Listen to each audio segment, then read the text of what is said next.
नमस्कार, आप देख रहे हैं कनेक्टिंग हरियाणा और मैं हूं आपका दोस्त संजय ढांडा। दोस्तों, हरियाणा की राजनीति में एक विशेष अपनी पहचान बनाई थी चौधरी ओम प्रकाश चौटाला ने। मैं उनका जिक्र आज इसलिए कर रहा हूं क्योंकि 20 दिसंबर 2025 को उनकी पहली बरसी है और वो किस प्रकार के नेता थे, उन्होंने किस प्रकार से पूरे प्रदेश के अंदर एक अपनी पहचान बनाई थी, पूरे देश के अंदर बल्कि हम कहें तो। मुझे जेल जाने से डर नहीं लगता है, हमें जेल से डर नहीं लगता। हम असूल और अधिकारों के लिए लड़ाई लड़ते हैं और आजीवन लड़ते रहेंगे। जो जैसा व्यक्ति होगा मुझे उसको उसी प्रकार से कहने में लेश मात्र भी संकोच है। चौधरी ओम प्रकाश चौटाला जी की पहली बरसी जो है हम तेजाखेड़ा फार्म हाउस के ऊपर जहाँ उनका दाह संस्कार किया था वहीं एक प्रार्थना सभा रखी हमने। आज इस वीडियो में चौधरी ओम प्रकाश चौटाला जी से जुड़े हुए किस्सों के बारे में जानेंगे। जब किसी जनसभा को संबोधित करते थे उनके कुछ किस्से भी आपके सामने शेयर करेंगे। कुछ लाइव वीडियो उस वक्त की बनी हुई वो भी हम विशेष तौर पर आपके सामने प्रस्तुत करेंगे कि किस प्रकार से चौधरी ओम प्रकाश चौटाला अपनी वाक शैली की वजह से एक विशेष पहचान बनाने वाले थे। उनका राज किस तरीके से चलता था, बहुत बड़े बड़े नेता भी उनके कायल माने जाते हैं। भले ही राजनीति में एक दूसरे के घूर विरोधी दिखते हों, लेकिन अधिकतर राजनेता चौधरी ओम प्रकाश चौटाला को बहुत अच्छा लीडर मानते हैं। मुझे जेल जाने से डर नहीं लगता है। मैं आपकी जानकारी के लिए एक बात बता दूं, थोड़ा समय तो आपका लगेगा। मैं जिस दिन पैदा हुआ था उस दिन मेरे पिता चौधरी देवीलाल जी लाहौर की जेल में कैदी थे। मेरा जन्म जो था वो मेरे ननिहाल में हुआ था और भगवान कृष्ण का जन्म भी उनके मामा की जेल के अंदर हुआ था, कंस की जेल में हुआ। मैं मजदूरों के लिए भी जेल में गया।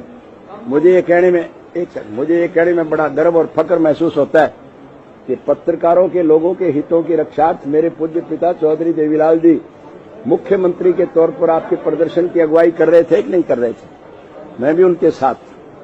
शिक्षकों के आंदोलन में मैं शिक्षकों के लिए भी जेल में गया और किसान के गेहूं का भाव जब 76 रुपए प्रति क्विंटल था, हमने आंदोलन करके 55 दिन जेल में भी गए थे और सरकार को मजबूर कर दिया था 126 रुपए क्विंटल गेहूं का भाव मुकर किया। मैं इमरजेंसी में भी 19 महीने लगातार जेल में था।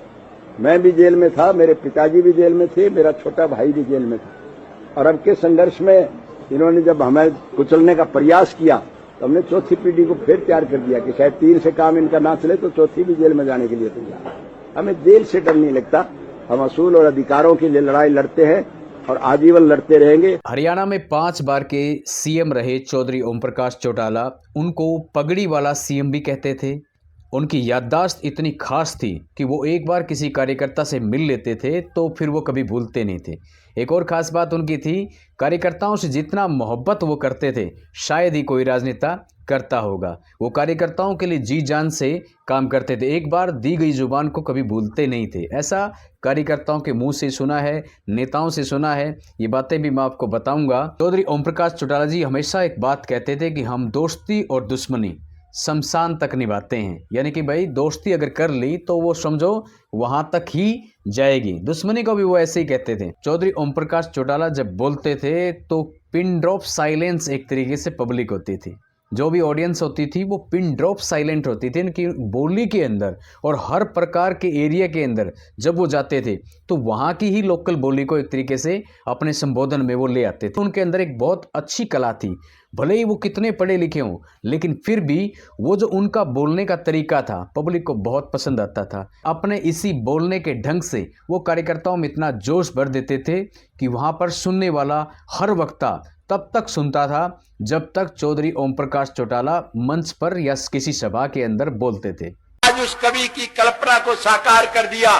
कवि ने कहा था, आग लगी इस दरख्त में जले डाल और पात, तुम क्यों जलो पक्षियों जब पंख तुम्हारे साथ। कि उन्होंने कहा था कि इस दरख्त के आग लग गई है, पक्षियों तुम इस पे क्यों बैठे हो, तुम उड़ करके चले जाओ, तुम्हारे पास तो पंख है। तब उन पक्षियों ने जवाब दिया था, फल खाए इस दरख्त के पीठ लपेटी पात, जलना हमारा धर्म है।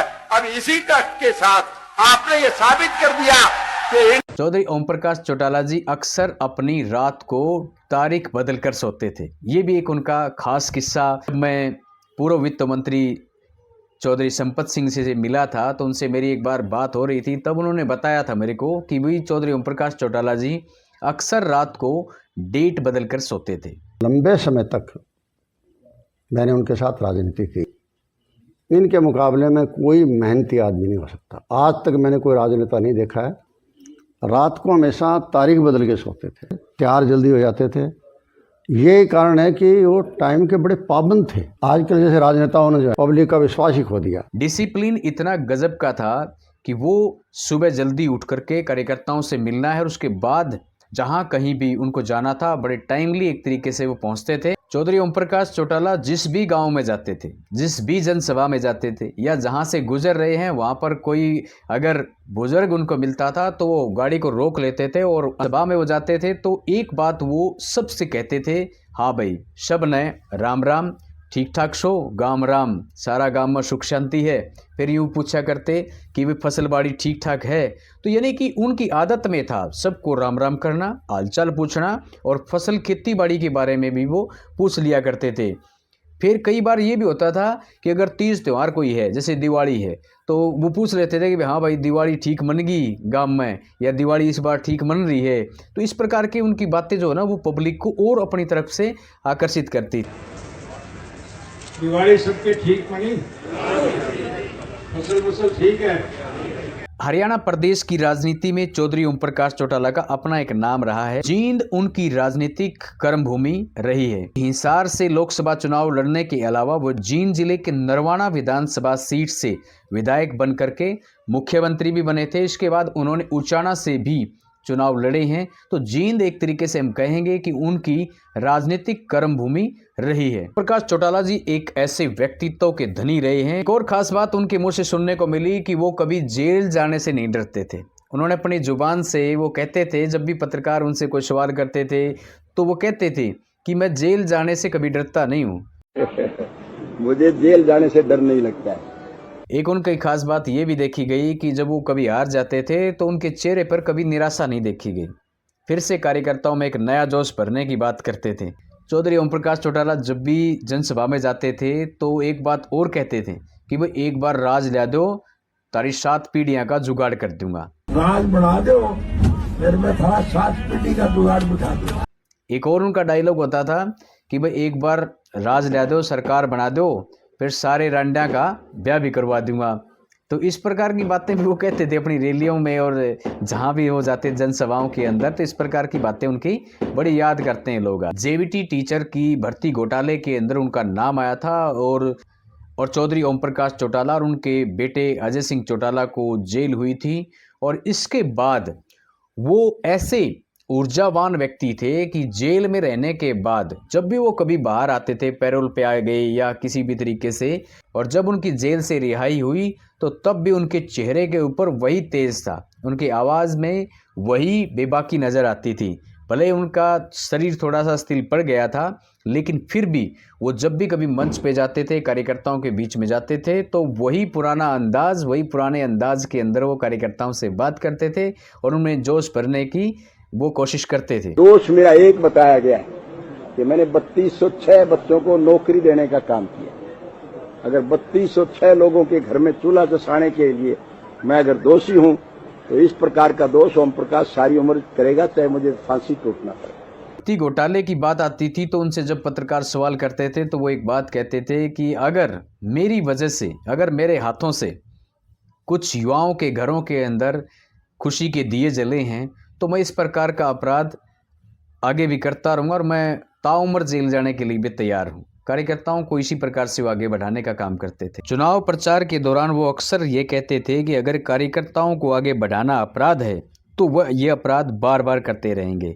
चौधरी ओम प्रकाश चौटाला का जन्म 1 जनवरी 1935 को सिरसा के गांव चौटाला में हुआ था। चौधरी ओम प्रकाश चौटाला 5 बार हरियाणा के सीएम बने। 2 दिसंबर 1989 को चौटाला पहली बार हरियाणा के मुख्यमंत्री बने थे। वे 22 मई 1990 तक इस पद पर बने रहे थे और इसके बाद 12 जुलाई 1990 को चौटाला ने दूसरी बार मुख्यमंत्री पद की शपथ ली थी। तब तत्कालीन मुख्यमंत्री बनारसी दास गुप्ता को 2 माह में ही पद से हटा दिया गया था। हालांकि चौटाला को भी 5 दिन बाद ही पद से त्यागपत्र देना पड़ा था। 22 अप्रैल 1991 को तीसरी बार ओम प्रकाश चौटाला ने सीएम पद संभाला, लेकिन 2 हफ्ते बाद ही केंद्र सरकार ने प्रदेश में राष्ट्रपति शासन लागू कर दिया था और 1996 के लोकसभा चुनाव के बाद उन्होंने हरियाणा लोकदल के नाम से एक नई पार्टी बनाई। 1998 में लोकसभा के मध्यावधि चुनाव हुए और उसके अंदर बसपा से गठबंधन कर हरियाणा में 5 लोकसभा की सीटें जीतने का काम उन्होंने किया। इसके बाद उनके दल को मान्यता मिली। इसके बाद उनकी पार्टी का नाम बदलकर इंडियन नेशनल लोकदल कर दिया गया, इनेलो, जिसको हम बोलते हैं आज। 24 जुलाई 1999 में चौधरी ओम प्रकाश चौटाला ने चौथी बार सीएम पद संभाला। दिसंबर 1999 में विधानसभा चुनाव के बाद 2 मार्च 2000 को चौधरी ओम प्रकाश चौटाला 5वीं बार हरियाणा के मुख्यमंत्री बने थे। ये उनका अब तक का सबसे लंबा कार्यकाल माना गया है। चौधरी ओम प्रकाश चौटाला का जब निधन हुआ तो वो 89 साल के थे और उस समय तक भी वो ऊर्जावान नजर आते थे। भले ही लोगों में उनको लेकर के अलग अलग विचार होंगे, लेकिन हरियाणा की राजनीति में उनके नाम एक बड़ा अध्याय है और जिसके बारे में आज हमने चर्चा की, क्योंकि 20 दिसंबर 2024 को उनका निधन हो गया था। उनको कार्डियक अरेस्ट आया था, निधन हो गया था गुड़गांव के अंदर।